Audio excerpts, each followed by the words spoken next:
Welcome to Adoption Roundtable, a place to encounter the latest adoption research, policy, and practice in an accessible way.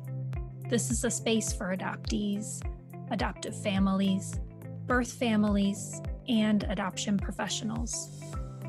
I'm Dr. Emily Helder, a clinical psychologist, researcher, and professor at Calvin University.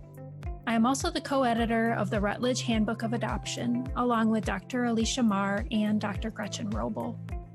In Season 1 of Adoption Roundtable, we'll be having conversations with the authors of chapters in the Handbook of Adoption. They are top international scholars in a diversity of fields, and together we'll talk about their work and what it means for understanding adoption.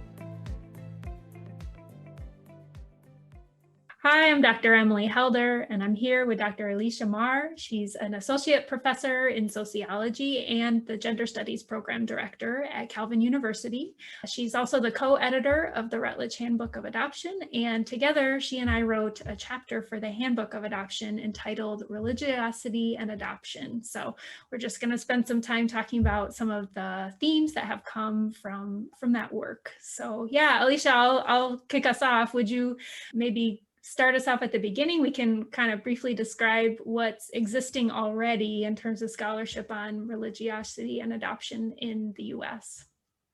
The National Survey for Fertility Barriers talks about religion and asks questions about how often do you pray, how important is religion to you, but they actually don't ask the religious affiliation of the people involved. They just mention that it's mainly people from the Midwest, and they, based on just the Gallup poll and other information they say, so they're most likely to be Christian.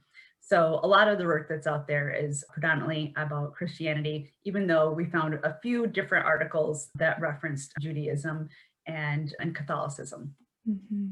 So in thinking too about the chapter, we were really able, and you were really able to look at how some of the macro level movements compared with some of the actual data for who's adopting, who's considering adoption, really from a demographic standpoint. And, I wondered, could you say a bit about how those nationally representative analyses that you took a look at, how those compared with some of the macro level movements, more of the narrative level that's linking religion and adoption?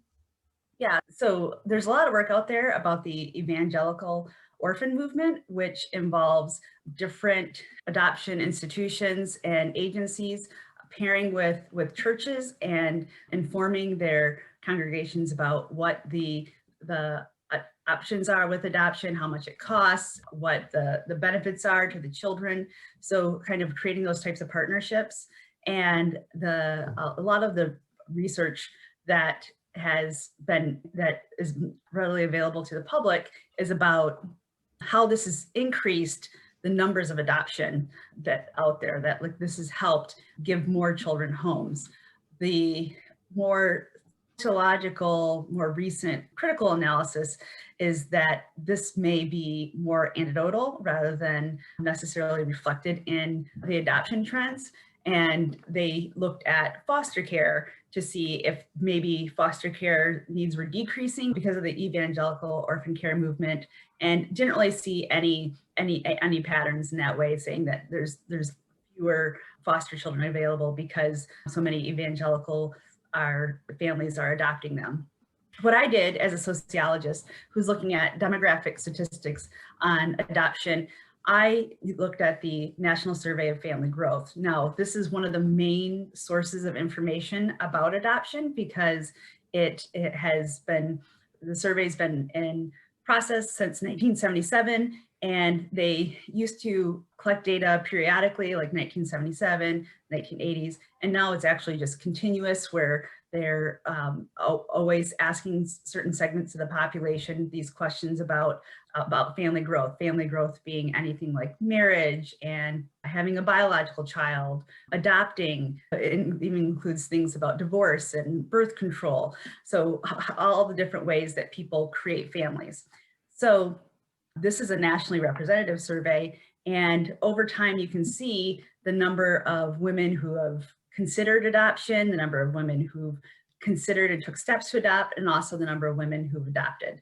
Now, I'm specifically not mentioning adoptive fathers here because these questions weren't asked of them throughout pretty much all of the years. Men weren't even added until recently.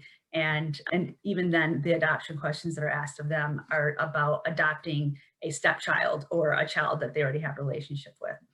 So this national survey of family growth has been the source of much of the research on adoption.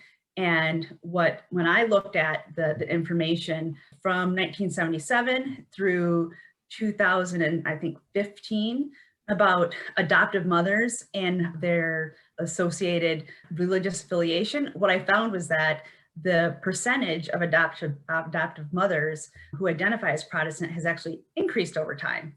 So a little bit different than the idea that Protestants aren't necessarily going out there adopting, like there's actually Protestants are adopting. However, the number of adoptions has stayed pretty much the same. So it isn't necessarily that the Protestants are adding to the number of adoptions, but that of those who are adopting, more of them are identifying as Protestant.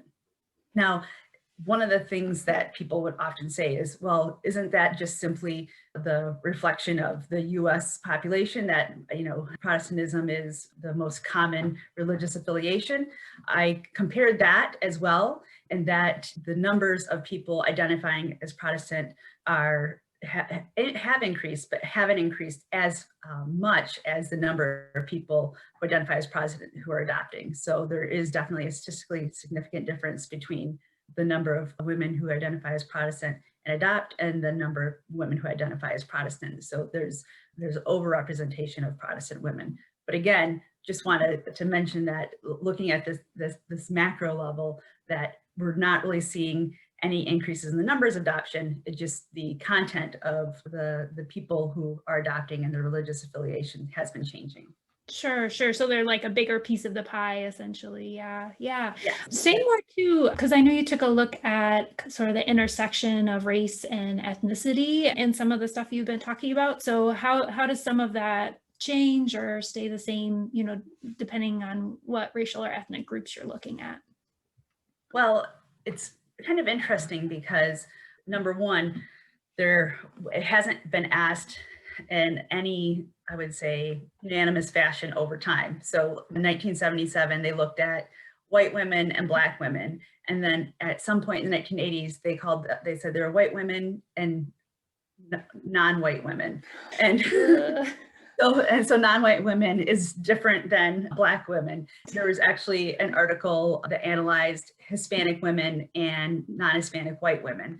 So it's pretty difficult to compare the numbers over time. But one of the patterns that we do see is that religion seems to make more of a difference in whether a woman who is non-Hispanic white considers adoption or takes steps to adopt than it does for a woman who is Black or a woman who is Hispanic. And we just have a couple of articles on those. When I summarized it in the chapter, I said that this is a trend that we're somewhat seeing, but it's not enough to hang your hat on. that it's not consistent, and especially because we're not measuring it the same way, we can't necessarily say that this is the pattern in the future. Mm-hmm. Yeah, well, and I want to follow up on that measuring it the same way piece, because I think both of us really had a lot of challenge when we were looking at the literature, kind of discerning like patterns or meaning from it, because there was such a huge variety of ways that the researchers were actually defining religiosity. Can you say more about that from your perspective? Yeah. So we both did struggle with this. And what part of it is that the two biggest national databases that include information on adoption, so the National Survey of Family Growth, which I was just talking about, and then in the beginning I mentioned the National Survey of Fertility Barriers, that they've been working, I would say, around maybe 10, 15 years, but both of them ask different questions, such as one might ask, how important is religion to you? And the other one might ask, how often do you pray each week? There are some that will ask the importance of prayer. There are others that will ask, the religion that you identified at age 14 and then the religion that you've identified as now. So there hasn't actually been any, I would say, consistent measures of religiosity. I would say the National Survey of Family Growth asks the same questions over time. However, the way that people have analyzed it, they've taken just different aspects of it and decided, okay, this is the aspect that I'm going to use to evaluate and to analyze religion, with one saying, all right, I'm going to analyze it as the age that you, at 14, what was your religious affiliation, and another one used a combination of religious importance and religious attendance. And so we do have some efforts at measuring using the same measures in the different surveys, but as far as the analyses, it's all over the place. Right. Yeah, it makes it really hard to compare one study to another, their findings. Yeah, and you had a problem with this as well, right? Like when you were measuring, when you're talking about religiosity and adoption and meaning making. Yeah. I had the same thing. Researchers were talking about asking families specifically about their motivation to adopt and whether there were religious motivations as a component of that. There were researchers that were just looking at religious affiliation or frequency of attendance and behavior. And so again, I had ran into the same problem where it was really hard to discern a pattern across multiple studies because everybody had defined it or measured it or analyzed it in a different way. So how, when you're thinking about the ways that religiosity is defined and measured, how does that impact the scholarship on religiosity and adoption? Yeah, I think, we've learned we have maybe some common themes. I can, talk about those, but even those I view tentatively just because of how there's kind of very little research and what's there is done so differently. But I think one of the big things I learned in looking at the research is that religious motivations are fairly common. So usually they're in the top 5 of the motivations that adoptive families are listing.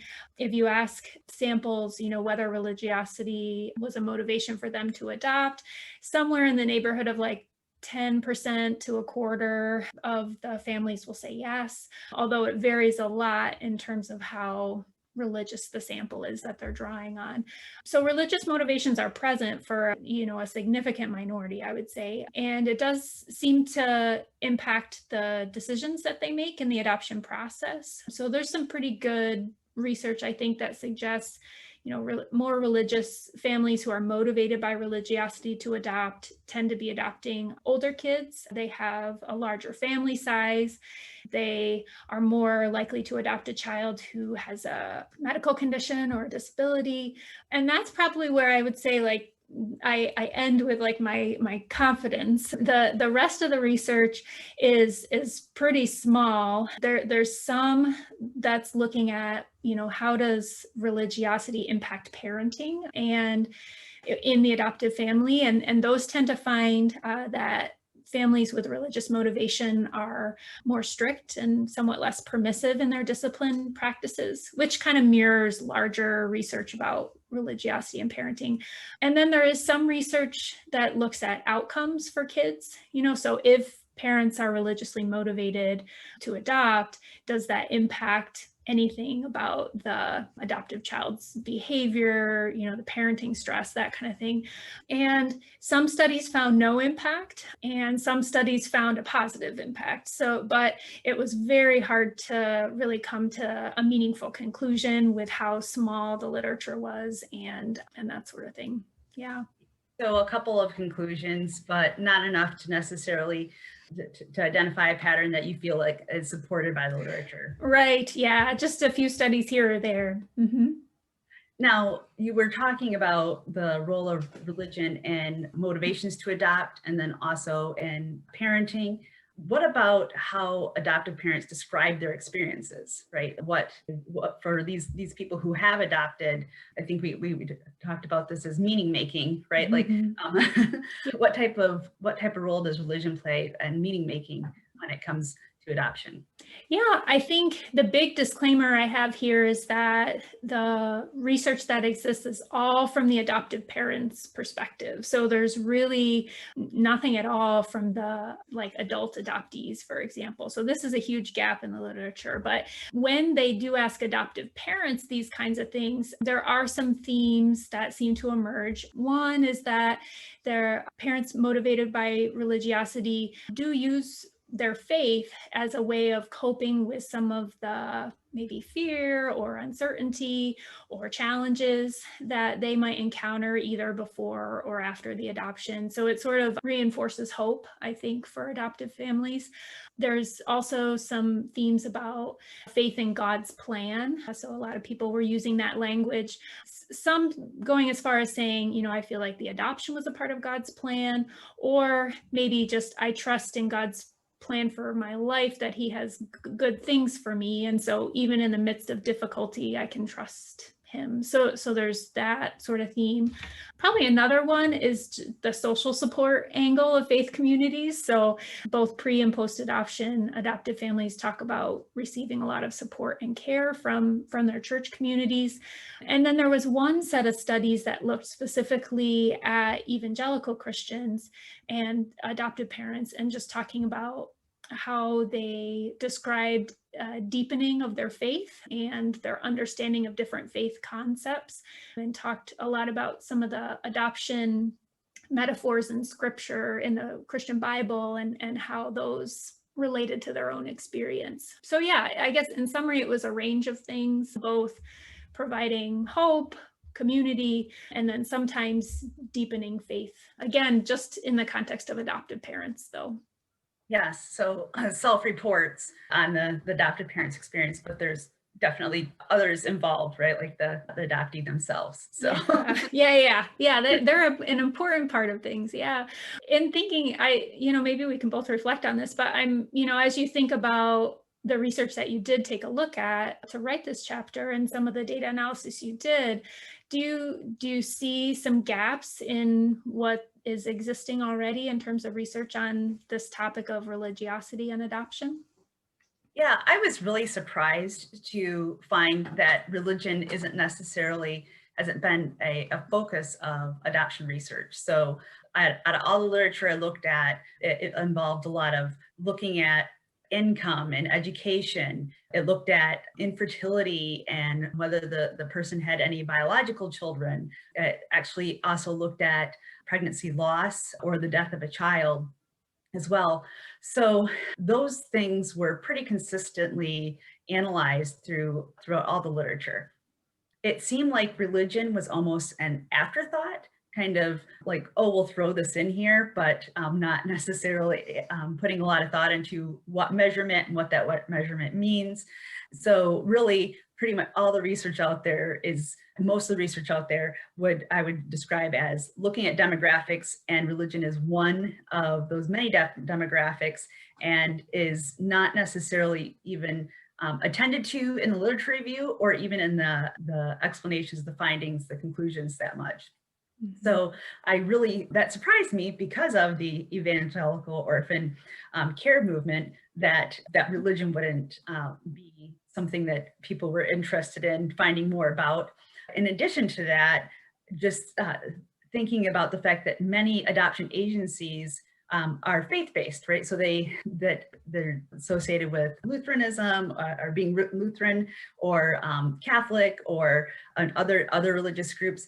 And so I was really surprised that with that aspect, that no one really seemed to be curious about how much that plays a role. But I haven't really seen that in the literature. And I really hope that in the future that it is included, so that when we are thinking about adoption and we recognize how the evangelical orphan care movement talks about adoption and talks about our role in loving others and helping others, and actually makes those connections between adoption agencies and congregations, that it could be something that could be happening in other religious groups, right? Or not, and I've been using the word religion, but as you know, it's both been religion and spirituality, right? So some people will refer to themselves as spiritual and having a spiritual community that's not necessarily religious. But it seems like if those connections are happening on the ground, then we should kind of see like if they're manifesting somewhere. Is that the reason why there's more people who identify as Protestant as the greatest portion of adoptive mothers? Or is this something that if this evangelical orphan care movement is producing this, is this something that we could use to increase the numbers of adoption? Or even the opposite, how is this impacting the adoptees who are now being raised predominantly in Protestant homes? So I really hope that future research, number one, includes the questions when they're collecting the data, and number two, actually analyzes the information in very logical ways and ways that we can use it in the future.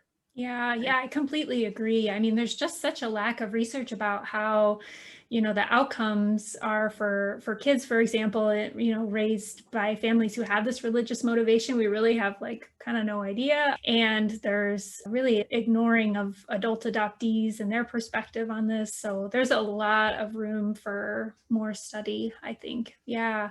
Yeah, I was actually going to ask you the same question. What kind of gaps did you see in the literature you looked? Yeah, I think the biggest thing is the adoptee perspective. And I'm kind of planning a study coming up looking at adult adoptees' experiences and whether their family used sort of faith narratives or religious narratives to describe their adoption and what they thought about that as they grew up and how they make sense of that as an adult. Is that something that makes sense to them now or not? We really don't know. So I'm excited to kind of get that study off the ground. Yeah. I'm excited about your work. Yeah, thanks. As you're thinking about some of the research that you read to write the chapter and some of your own data analysis that you did, I wonder what implications you see for adoption agencies with that work. So when I mentioned that Protestants are the vast majority of adoptive mothers of adoptees, however, when we look at research that compares people who have considered adopting to those who've never considered, those who have taken steps to adopt compared to those who've considered, and those who've actually adopted compared to those who took steps but didn't adopt, we see that religion actually increases the person's chance of considering and taking steps to adopt, but we don't necessarily have concrete information on whether that actually translate into completing an adoption. So there's a chance, based on the literature we have, that religious women, particularly Protestant women, will consider and take steps, but not necessarily go through with the adoption. And so for adoption agencies, this is their opportunity to say, okay, what is that factor that might be either having them decide not to adopt or decide maybe to go childless, or, and this is the other thing that we just don't know, maybe they were going to adopt because they were struggling from infertility, but when they had a child, they didn't go through with the adoption. So we should probably get that information so that way adoption agencies kind of know maybe the best ways that they can serve the needs of people who are religious, and they're making their interest to adopt possibly into actual adoptions, right? Mm-hmm. The other thing is that, but when we think about adoptees or adoptive parents, I said that religion does not necessarily play a role in Black mothers or Hispanic mothers, according to the literature, and their interest in adoption, their motivations to adopt.